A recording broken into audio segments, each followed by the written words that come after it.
For as long as I can remember, oud has been part of my life. The scent of this rare and special wood was present at home, at the neighbors, and in the mosque. Nothing gives me a feeling of utter nostalgia like the smell of oud.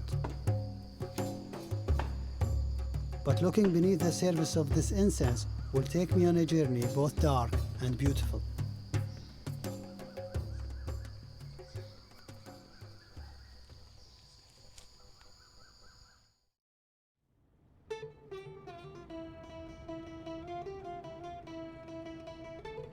The scent of oud is part of life not just in Qatar where I live, but in most of the Arabian Peninsula. More oud is burned here than anywhere else in the world.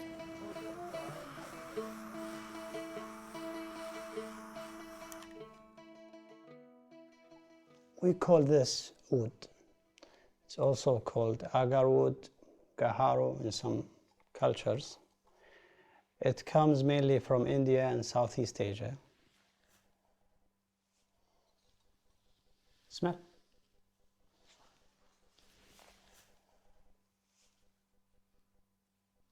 Yeah. Well, to you it might be weird, but to me it's really good because I'm used to it since I can remember. It's like you dipped the wood in a very nice perfume. Could you describe the smell? Happiness, I guess. It's so deep in my subconscious. When I use it now, it makes me feel better. Everyone has their own associations with oud, but above all, it's a communal thing, used to welcome guests or share with family and friends. إذا تدخنت وش تشم؟ أنا أشم ريحة الجنة. أنا بالنسبة لي العود من ضمن الأشياء الغالية الثانية تطرد الكآبة، يحس الواحد ببهجة. طبعا على حسب نوع العود. كل عود له عندي ذكريات معينة.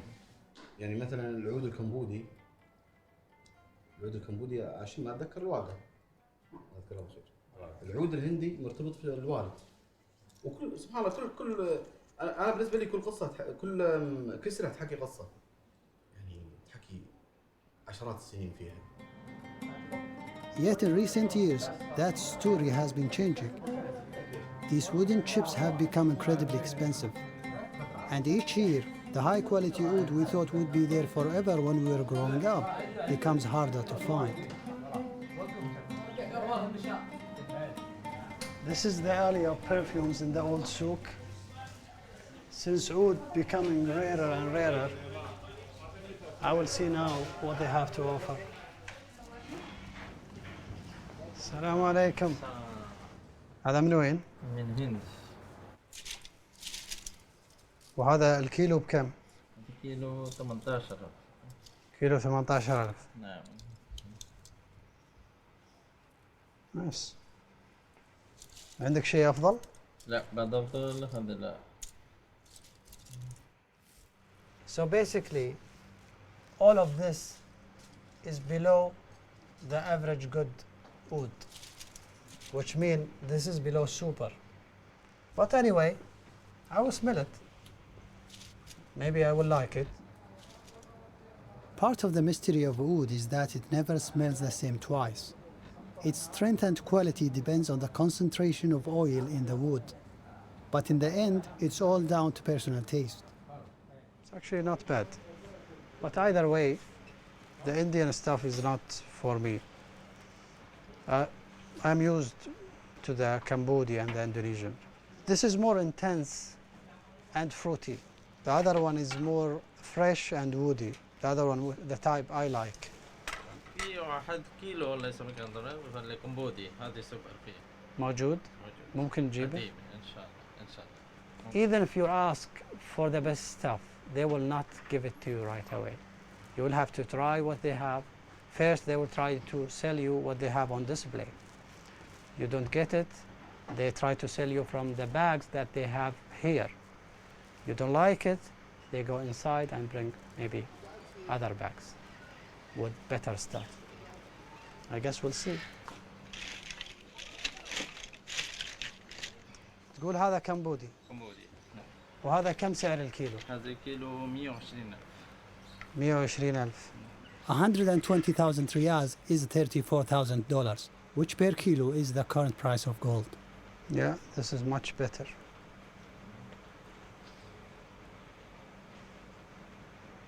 What's amazing about this, it will definitely stay in your clothes for days.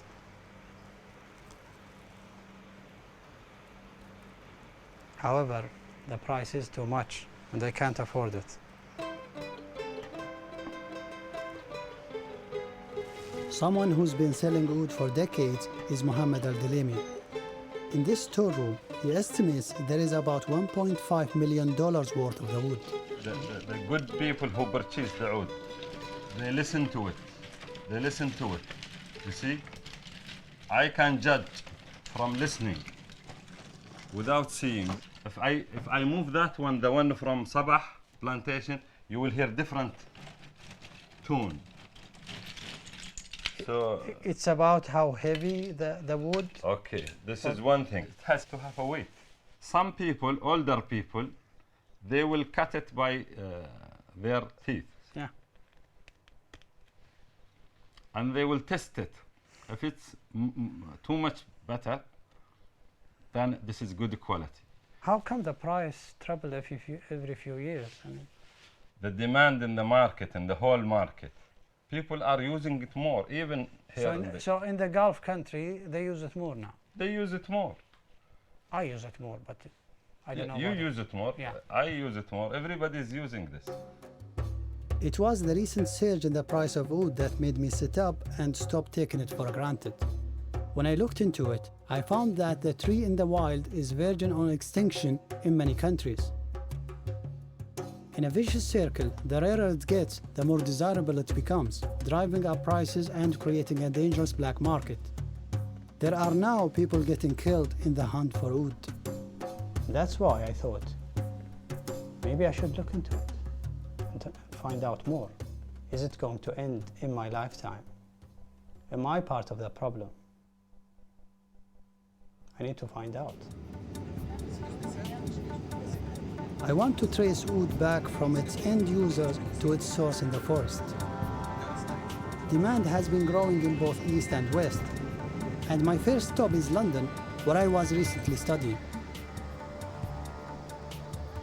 In London, I discovered more dimensions of oud.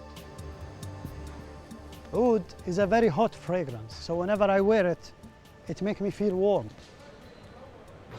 A thick layer of cotton and wool absorbs the smell and keep it for a long time. One of the amazing moments I remember is walking to this university and the cold wind hits my clothes. Then the scent rises up. I definitely enjoyed oud here much more than I enjoyed it back home. For some years, Joachim Gratzfeld of Botanic Garden Conservation International has been working on preserving the trees that produce oud. He takes me to the herbarium in Kew Gardens to show me how oud or agarwood is created. So this is the agarwood tree. Yes, so basically there is two genera, which is Aquilaria and Gyrops, which are the main groups of plants that produce agarwood.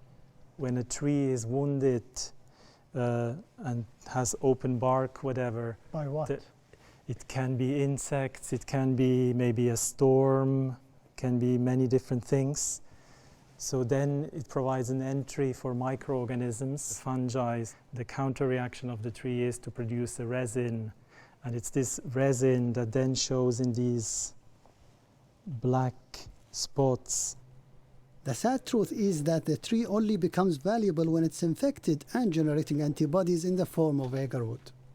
It is quite a rare occurrence naturally.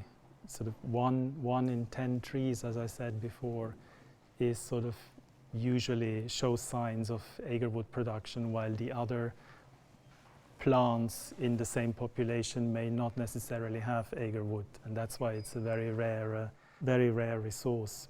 when you are in the field, this is very difficult to see whether a tree has produced agarwood or not. So that's one of the reasons why they are often indiscriminately felled, just to see whether they have it or not. And this is one of the reasons why the species have become so threatened these days.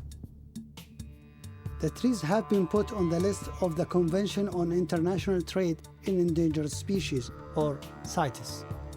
In some countries, this has led to a ban on harvesting, and in the rest to needing a CITES certificate for export, proving the wood came from a sustainable source. Commercial plantations have also been established, and yet, in the wild, the trees' population continues to decline. So as a consumer who only uses wild agarwood, do you think I'm a part of the problem? Yes, of course, unless it's sustainably sourced and respects the is within the export quotas of the different countries, and unless also the CITES regulations are abided by, then yes, then you are part of the problem. One of the things I have to find out is whether my wood is harvested sustainably or not. But the demand for the wood far outstrips supply. In the last decade, there's been a boom of interest in the West for wood oil. The pure oil, or dehn al-oud, can be overpowering to those not used to it. Yet, in small proportions, it's a versatile ingredient, as Western perfumers have been realizing in the last decade. Nearly all the major brands now have an oud-based selection. But in Harrod's Salon de Parfum, there is a French company, Derived, that was working with oud long before it became fashionable. This is one of our most special blends. Good to try. It contains the henna-oud, patchouli, amber, vanilla. Great. And how much is this one? It's 890 for 15 milliliters. Wow. And the Oud Supreme is our small, special, unique blend that I haven't showed you. It's our little secret. We keep it hidden. This is a very beautiful blend that we only show it to the most prestige customer, the connoisseurs who can appreciate this beautiful. And how much does bottle cost? It is 2,200 for a 50 milliliters bottle. It is an amazing fragrance. Because it's something new to the Western world, sometimes the reaction can be overwhelming maybe. It's something that is not familiar for them. But as they come second time to try it, they will fall in love. So you need 1-2 times to smell it, and then you will want it. I'm in love with that. I'll keep smelling all day. Derived have been developing oud perfumes for around 30 years. But this is the first time they've opened a boutique for the public. Uri's daughter, Annalise, is also a perfumier. I remember when I was a child, with my sister, we were discovering the different ouds, and surprised, of course, because at first, you can be surprised. But it got very trendy in the past 10 years. What do you think of that? I look at this with a little smile, in a way that suddenly everybody discovered the beauty of this component. For the forest of Agarwood. The trend now is creating huge demand. So do you think the end is coming sooner? Now, what the other brands are doing, I cannot really tell, but in my opinion, remaining in the natural cannot go with a large distribution. Like mass production. Mass production. Yeah. So if we speak about natural wood, of course, there's a limit. There's a real limit. After smelling Derived perfumes, I want to meet the man behind them. That means traveling to the south of France, to the town of Grasse, the perfume capital of the world. Grasse earned that title thanks to the fragrant flowers that have been growing in the area for centuries. The jasmine that goes into Chenin No. 5 is picked from these fields. The town even has its own school of perfume. I attend a lesson given by Max Gavari, a famous French expert, or nose as they are called, who has put together scents for Dior, Dolce & Gabbana and others. He gets his students to sample oud oils from different countries. Thailand is sweet. Thailand is a little sweet. Thailand is sweet. Thailand, Indian is good, I think. It's not bad. It's very dirty, it's very animal. Yeah.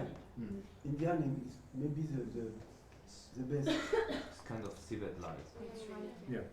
It's very difficult to copy the nature. You always miss something. Then nature is everything. Could be sweet, little fruity, little. Then you say, okay, maybe some fruit, maybe something fruity. Then you're going to add some food, and then after, too much, you know. Hello. Hello. Jack, nice How to are you? meet you. Me I'm too. good. It's a privilege to see you. One man who's been working your on a place certain then. natural oud smell for decades is Henri Jacques. It is in this house where It's our everything is laboratory. done, from perfume creation to distribution. Our collaborators, it's not an easy product, the Agarwood. It's a very, very, very, very delicate product. You need years of sensibility to use this wonderful product inside our Occidental perfumes, and to reach the sensibility of the customers, the ladies, the gents who like it. It's an invisible communication of love between a product and the people. You see, I don't know if I explained myself. You did. But it's very important. So you're saying it took you knew about oud in the 60s, Yes. but it took you about 20 years to make it. Oh yes, 25 years to start mixing it in different perfume. And how many failures we have passed through until we reach. You know, it's not an easy product. You put rose in oud, the smell immediately is wonderful.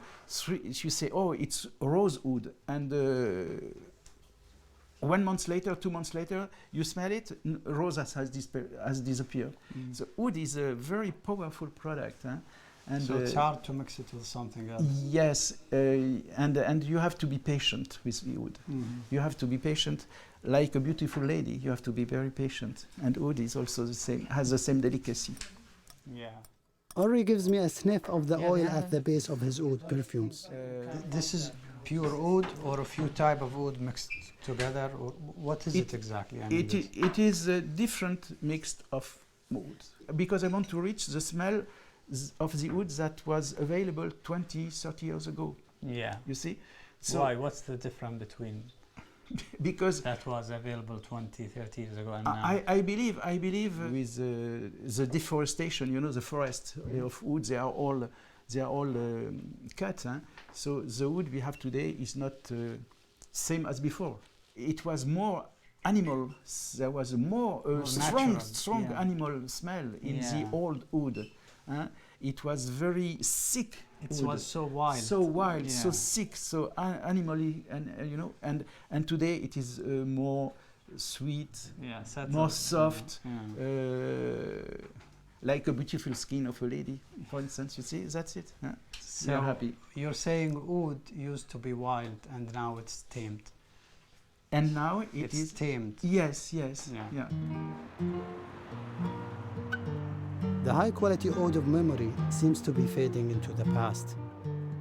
But my research has taken me to the website of Agarwood Consulting and the man behind it, who lives near Grass.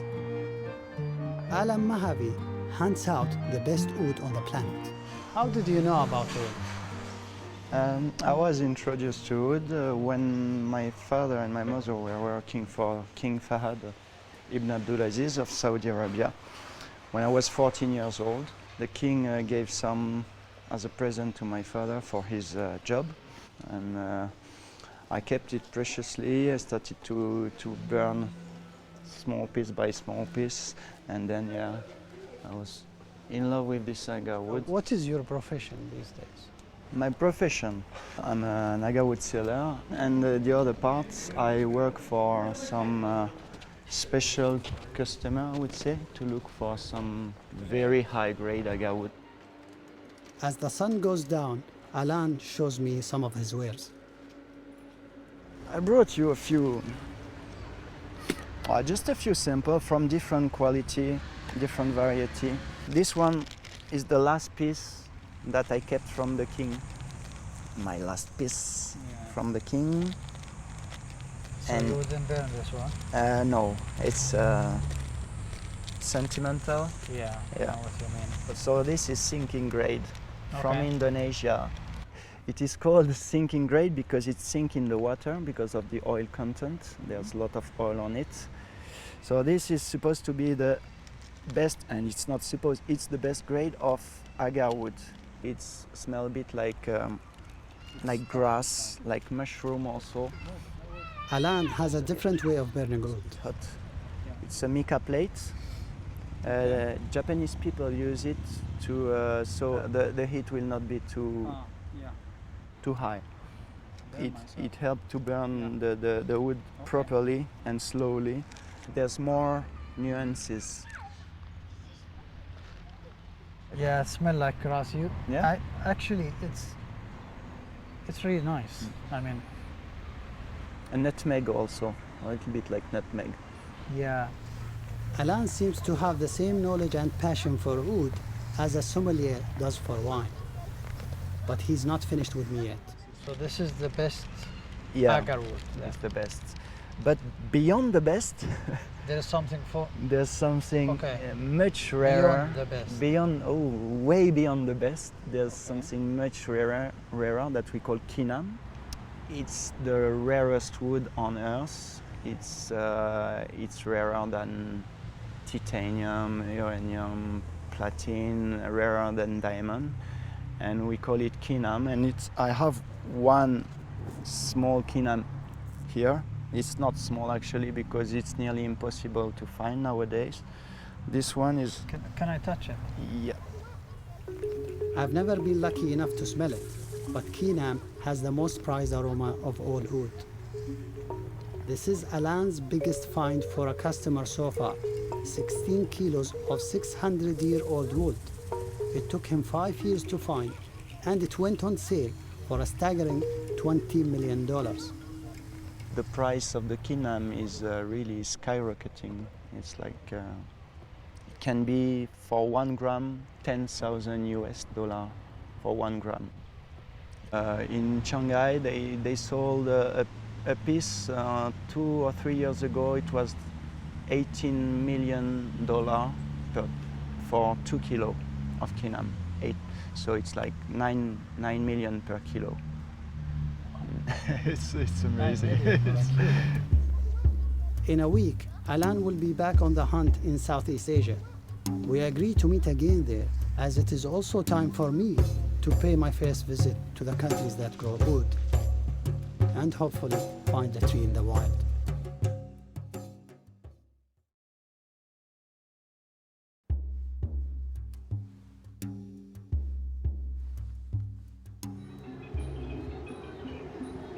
Bangkok, Thailand. Finally, I'm in the region where oud comes from. For millennia, oud has spiritual associations for many Asian cultures, where its smoke was said to aid contemplation. It may have first come to the Middle East with Chinese traders, and today it's the Chinese again who are having the biggest impact on the market. Back in Asia on his hunt for kinam, Alan tells me about the boom in Chinese sales. When did the Chinese start demanding oud more than the rest of the world? It started in 2000. 2000, yeah, recently, because of the economic. Yeah. Because there's more and more rich Chinese, and it's really fashionable now. They buy all the highest quality, so the price is rising very, very fast, like every year, and can be like 20% also depending on the quality, or the highest quality. What do they use it for? There's different purpose for sculpture, for feng shui. They like to put it on a nice place in their home to impress their guests also, and also as a traditional medicine.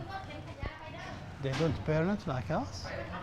They burn it also, but nowadays, because of the value, the rising price, skyrocketing price, they also invest in it. Like we can invest, for example, in painting, they invest in Agarwood. People's reluctance to part with a wood as investable as quinine is an obstacle Alan constantly comes across. Especially in Asia, you need to have kind of trust with these people. You cannot come and put the money on the table. They will not sell it to you. It's not about the money. If they know that I'm really involved in it and that I really do it because it's a passion, it is easier. But it takes time. You cannot have a quinine. You cannot say, okay, next month I want a quinine. It's not possible. It's not like buying a Ferrari. Or it's easy to buy a Ferrari as long as you have the money. You just go in the shop and, okay, I want this one. For quinine, it's very different. Yes. Who's this customer? I cannot tell you about the quinine customer. It's confidential. It's part of the contract. But from where, at least? Chinese customer. Alan has more than 200 Agarwood contacts in Southeast Asia. His most trusted one in Thailand is with Sawa, who started out harvesting wildwood but has since changed his ways. If we harvest the tree from nature, it's wasting to cut down the tree just only for few pieces. So I start doing plantation business first because of money, and the second to save natural agarwood tree in the forest, still in the forest. Overexploitation has led to a ban on wild harvesting in Thailand, and across Southeast Asia, there has been a boom in plantations growing cultivated agarwood.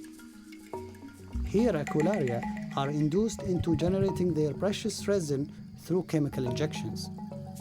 Wetsawa also uses his own concoction on trees owned by farmers he knows. I will show you the tree that already done inoculation. I did it, I think almost 2 years. This is the hole that I drill with electric driller, and I squeeze the liquid, the inducer, inside the hole, into the hole. But what do you inject it with? What is this? This is organic liquid. Anything is food grade. Yeah, but what's in it? I can't tell you everything because it's a secret formula.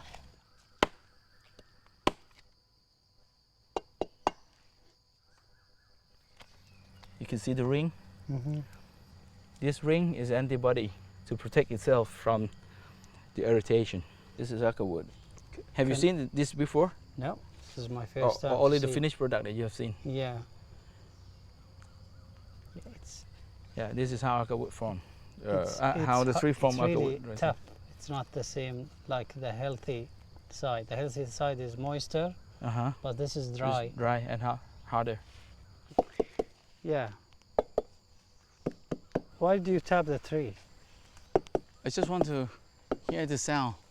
If any branch hollow, that means it's time to harvest.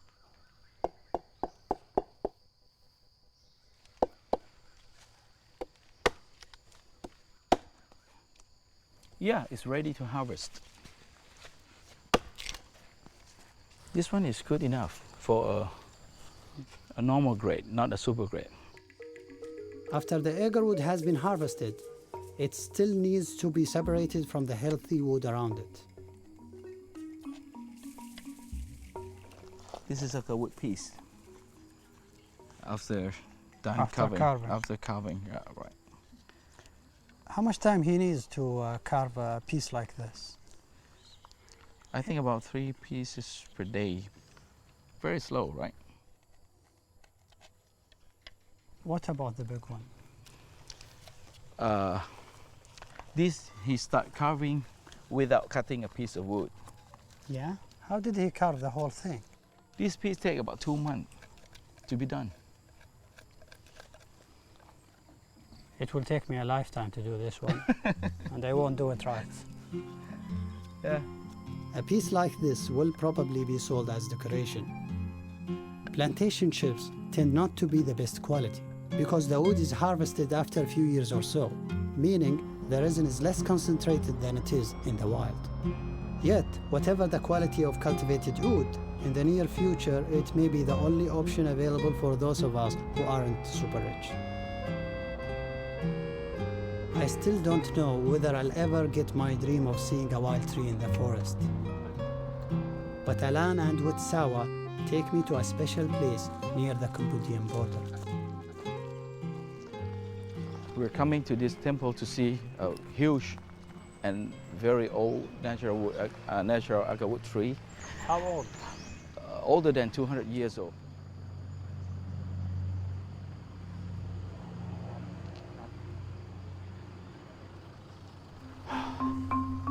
Every year, the villager will come here to celebrate to this tree because they believe this is a holy tree.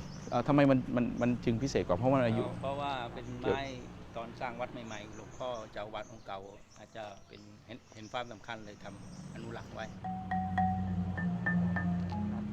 Alan, would you think this tree would produce quina? Yeah, of course, yeah.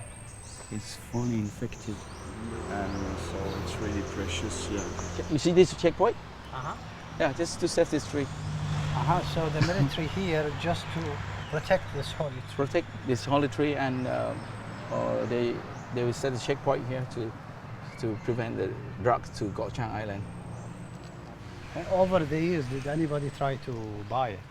It's very expensive. มีใครมาเสนอขอซื้อไหมอะไรไหม มีแต่ว่าทางวัดสมัยนั้นมีญี่ปุ่นมา He said Japanese people offering เท่าไหร่นะเขาก็เสนอมาตอนนั้นเขาไม่ได้บอกราคา Witsawa tells me later that the offer was $23 million, which might make this the single most expensive tree in the world. As for myself, well, I've just seen my first wild oud tree. It's actually an amazing feeling. I don't know how to express myself, but I felt it in my guts. It's just beyond amazing. With the amounts of money on offer, it is hardly surprising that there is a huge black market for wild oud in Southeast Asia. This area in Bangkok has become known as Soy Arab or Arab Street. If you want oud, this is where to come. Region of India. They want to welcome us. Huh? You want some, my friend? Your friend? Okay. Hi, how you doing? Good. My friend Ali from Qatar. Actually, not bad. A bit like the one I A bit like yeah. So the bubbles now are the oil is thicker. Thicker, not very thick, but thicker. Smell very similar to Tarakan. And Yeah. who are the customers? Qatari and Okay. some Bahraini.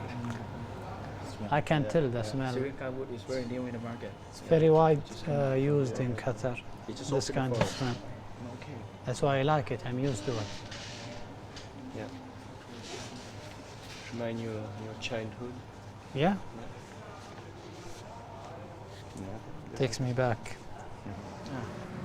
In lots of these shops, there are chips openly being sold from Cambodia, Sri Lanka, Burma, all countries where wild harvesting is banned. How does it come here? I thought it's illegal. But nobody wants to tell the truth. When you ask them, they keep telling, oh, I make it legally. But when you ask about the document, they don't have anything to show you. How did they get it if they don't have a document? They pay for the customs office. So you're saying they smuggle it to bring it here? They must know somebody inside. I'm treading on sensitive ground here. I was warned in Qatar that poking around too much into oud in Southeast Asia could be dangerous. None of the sellers I meet will talk on camera about their trade. But eventually, I find a dealer from the Gulf who agrees to, if his face is hidden. الحين العود ممنوع في كمبوديا. ما تقدر تقطع الشجرة وما تقدر تصدره. نروح الكمبوديا والتجار نفسهم اللي نشتري منهم العود نتفق معهم على ان احنا بنجيبكم ومعنا دراهمنا حتى يعني الامور من عند شو اسمه من عند الشاشه اي من يندفع لهم كلهم الضباط.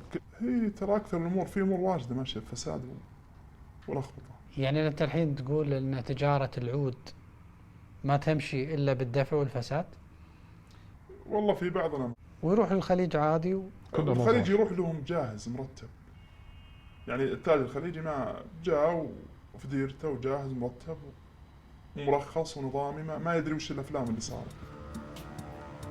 It's certainly something I didn't know about. My oud tends to come from Indonesia, where a quota of wild harvesting is allowed. But I've also learned that Qatar and other Gulf states have effectively opted out of the CITES controls on Aquilaria, in case it affects trade. The different rules for different countries have created the kind of spider's web on which the black market thrives. I take a secret camera around the shores of Saudi Arabia to find out more. I am even invited into a private flat where the best stuff is kept and other dealers are sifting through products. Does it come from what grade, how much? This one, Burma. When it comes to getting band oud into Thailand, several sellers say, we have our connections. Another one said, we bribe the police, and he mentioned that it's usually a chief of police or a high rank of police who send the lower rank to do his dirty business. And when they come to inspect these shops and find out about the illegal oud sold there, Cambodia or India, they simply get paid like monthly to keep quiet and let it slide. Another person involved in the trade corroborates this. Everything depends on the police. If they say it's okay, it's okay. Otherwise, all of the shop will be erased. So you're saying that all of these shops are in bed with the police? Yeah. Even the mafia who sponsor money for the hunter to hunting Agarwood from the forest, they're also paying the police to clear the way for them to get into the forest. And on the way back, they pay for the forest ranger. Somewhere, not everybody. Somebody, somewhere. Not everybody. So the corruption starts in the forest? Yeah. And in the city also. Then an event in Thailand reveals the human cost of wild oud. This shows the dark side of the Agarwood business. Forest guard just got killed a few days ago by illegal poachers. I'm on my way to attend the funeral. Makawan Wantul was the journalist who broke the story. เสี่ยงในเรื่องของการปราบปรามคนพวกนี้เพราะคนพวกนี้จะมีการติดอาวุธมาตลอดจะมีการติดอาวุธติดปืนอาวุธครบมือแล้วเข้าไปเป็นเดือนนี่ฮะคนที่เจ้าหน้าที่ที่ถูกยิงที่หามา The dead ranger's name was Prasit Kumu, and his funeral is far larger than I could have imagined. Even the governor of the province turns up. Clearly, the killing of a park ranger means something here. Veteran Saimfala was one of Prasit's colleagues. Can you tell me what happened that night? คุณเนื่องจากทางเจ้าที่เราเนี่ยได้รับการประสานเรื่องการข่าวนะครับว่ามีกลุ่มคนเข้ามาลักลอบตัดไม้กฤษณาในพื้นที่เขตรักษาพันธุ์สัตว์ป่าภูเขียวนะครับในการเข้าจับกลุ่มนะครับในระหว่างที่ทำการเข้าจับกลุ่มอยู่นั้นนะครับคุณประสิทธิ์เองก็ได้เข้าไปคว้าตัวของผู้ก่อเหตุเนี่ยนะครับแล้วก็ไปคว้าได้กระเป๋าของเขามานะครับแต่ว่าพอคว้ากระเป๋ามาแล้วกระเป๋าเขาหลุดจากตัวนะครับเขาก็หันปืนนะครับหันปืนลูกซองอาวุธปืนลูกซองยาวนะครับยิงเข้ามาที่คุณประสิทธิ์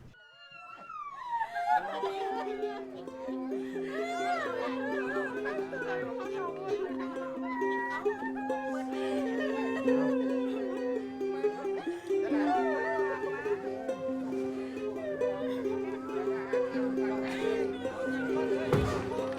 The hunt for the poachers has been intense, with over 200 armed personnel involved. เบื้องต้นทางเจ้าหน้าที่ตำรวจก็ได้มีการสืบทราบแล้วก็ได้มีการจับกลุ่มของ2 ใน 3 ผู้ต้องหาแล้วก็ได้มีการไปนำตัวไปสอบสวนในเชิงลึกซึ่งข้อมูลเนี่ยแต่ส่วนตัวอีกคนหนึ่งคือผู้ยิงเนี่ยก็ยังจับไม่ได้ก็ยังมีการไล่ล่ากันต่อก็ยังเอากำลัง What does the police find out so far? ตอนนี้ทางเจ้าหน้าที่ตำรวจก็มีการสืบไปได้เยอะแล้วครับไปได้เยอะแล้วว่าผู้บงการพ่อค้าตัวเนี้ยที่เขาเอาไปขายเนี่ยมันได้น้อยแต่กลับไปมองถึงพ่อค้าคนกลางที่เขารับซื้อเนี่ยเขาได้มหาศาลเขาได้มากกว่าที่เขาเอาไปแอบลักลอบออกไปแล้วเขาไปขายเขาได้มากกว่าแค่คนโลภที่จะเอาสมบัติของแผ่นดินไปขาย My initial dream of seeing an oud tree in the forest feels less important now. However, after weeks of trying, a call finally comes through. I'm invited to Malaysia to see a more sustainable form of harvesting. Before I leave Thailand, I managed to get my first taste of Kina. I want to give it the respect that Alan has taught me and do it the Japanese way. Fire the charcoal, cover it in ash so that the heat is softer. Add the mica plate, and then the Kina. It's only a few shavings, but at $1,000 a gram, 30 times the price of gold. It's raw. It's so animalic. It's like burning a chunk of spice. Is it the best oud you've ever smelled? Definitely potential. In Malaysia, there is still enough wild Aquilaria for its harvesting not to be banned. Under CITES, a quota of 200,000 kilograms a year can be exported. Mayam is an orang asli, one of the indigenous people of Malaysia. Aid? Okay. He makes his living from harvesting what the forest provides. Top of those provisions these days is oud, known here as gahari.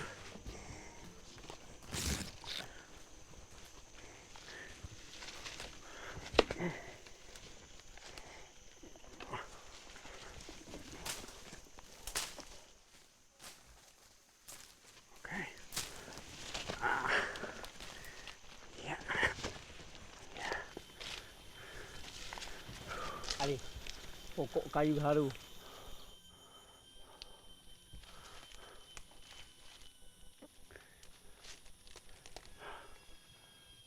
And there it is, the first oud tree I've seen growing in the forest.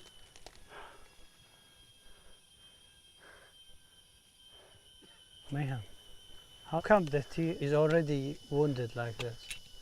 Saya jalan-jalan dulu, saya lihat dia ada isi macam ini. Dulu di kulit macam ini dia akan kering jadi hitam. Itu tanda dia ada isi.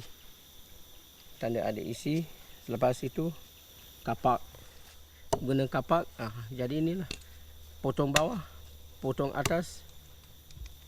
Kasih pecah, ambil dia punya isi tengah. Jadi batang ini, pokok ni kita biarkan macam ini. Lain tahun dia akan jadi. Kita ambil lagi. Kemudian pula dia akan jadi macam ini. Tambah ambil lagi isi. Do you have other tree like this in the forest? Lebih kurang dalam 8 pokok. Tapi tidak dekat-dekat. Jauh-jauh lah. Officially, the Orang Asli are only allowed to harvest oud for their own use, but they also sell it on. Mayam has had his run-ins with the law. Kadang-kadang saya pun jawab cakap ini kayu pokok gaharu bukan kerajaan tanam, ini tumbuhan sendiri. Saya pun tinggal di hutan, kayu pun di hutan, ini harta saya bukan harta kerajaan. Saya cakap, dia pun kadang-kadang senyap, dia tak boleh jawab lagi. Kadang-kadang orang asli bawa kayu, kayu gaharu dia pun akan rampas lah. Habis rugi lah. Orang asli tak boleh cari makan. Macam itu. Do you think the tree still has a future here? Masa depan Malaysia, kalau tidak ada orang Kemboja, Vietnam, Thailand, Filipina mau datang lagi ke Malaysia, kalau tidak masuk lagi dalam hutan Malaysia ini, pokok kayu gaharu masa depan banyak. Dia pokok besar pun kasih tumbang. Pokok sebesar ini pun dia gali cabut cari IC. It was, I don't know how to describe that. It's exciting and also sad because it was really hard to see it. We walked for hours and we didn't see any other tree, either healthy or infected. And eventually we saw only one tree, an infected one. And a local tribe member is harvesting this tree slowly and piece by piece. So, to answer my original question, am I part of the problem? Well, yes. I guess anyone using wildwood is some part of the problem. With the pressure put on it by people like me in the Gulf, by Western perfumers, by Chinese buyers and the black market, its survival may be reaching tipping point. The stocks in Malaysia and Indonesia, which are said to still be viable, supply just a fraction of the demand. The only hope I can see is plantations, where the tree can live long enough to produce the kind of resin that competes with that of the wild. But that will take time. Until then, all I know is that I will only buy wood from sustainable sources. And that after this journey, the scent of heaven will never smell the same again.